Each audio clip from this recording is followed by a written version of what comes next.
Shadow Leader of the House. Thank you, Madam Deputy Speaker. I hope I may start by thanking the whole House for their wonderful messages and condolences in the last business questions. I couldn't be more grateful, and I particularly single out the leader for her very gracious remarks.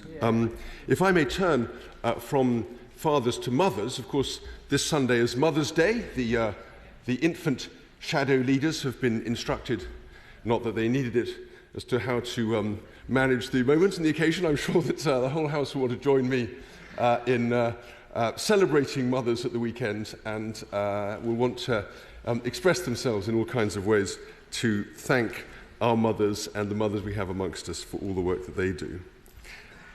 Madam Deputy Speaker, this has been the week of the spring statement, and the House will recall the October budget in November of last year.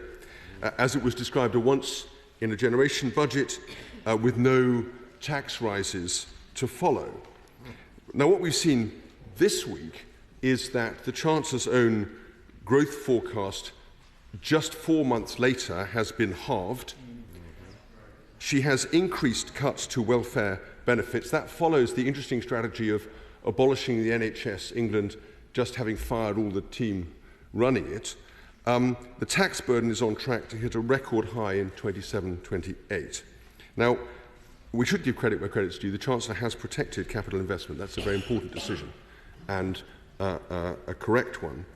But there have also been wheezes. I'm sorry to say she's somewhat pulled the wool over the OBR's eyes in relation to housing growth. Housing growth has been the government's new get-out-of-jail-free card, never included before in an OBR estimate, and very doubtful, and already, of course, downgraded from 1.5 million houses to 1.3 million houses, but very unlikely that it will happen in any case, even at those levels, because of the upheaval in local government that is being planned. Meanwhile, the immensely damaging Employment Rights Bill goes entirely unscored economically by the OBR. We'll see what the OBR says next time round about that particular piece of legislation. The brutal fact is that the government has claimed to prioritise growth, but growth has halved since it came to power. It's talked about little else, but even its own forecasts do not show growth getting even back to 2% by the end of the decade. And every major independent expert forecast of the economy's future growth is lower than that of the OBR. Now, if we look more closely, what do we see?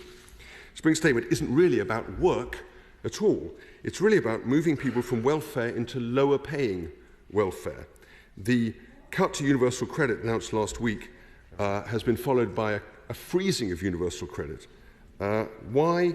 As it appears to hit the Chancellor's own fiscal headroom number to the decimal point. Last week we had all the rhetoric of the moral case for nudging people back into work.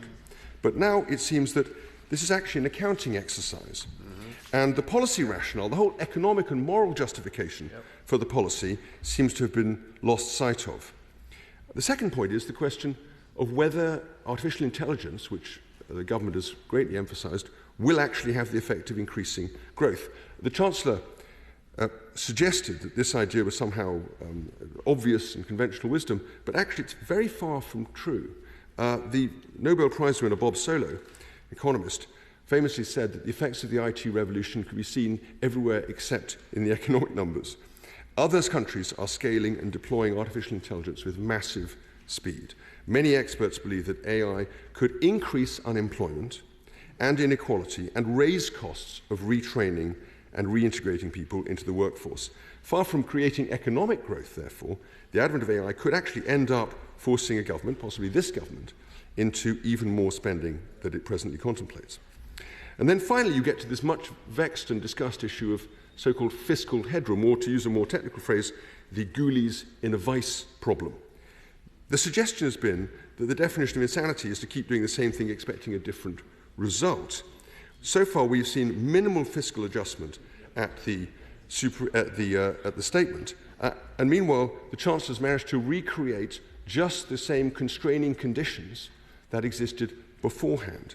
Now that's a situation entirely of the government's own making. It was the Chancellor's decision to choose these fiscal rules, and it was her decision then to take measures that undermined economic growth. And she staked her own credibility and that of the government on those decisions. The result is that we will now have endless uncertainty and avoidable speculation about the fiscal position every week through the comprehensive spending review and into the autumn budget.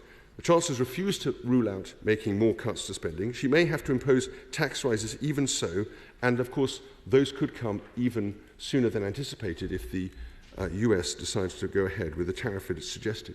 So my question is, what will the leader feel in her own heart, and what will she say to her cabinet colleagues over the next few weeks as the full effects of these terribly damaging decisions become clear?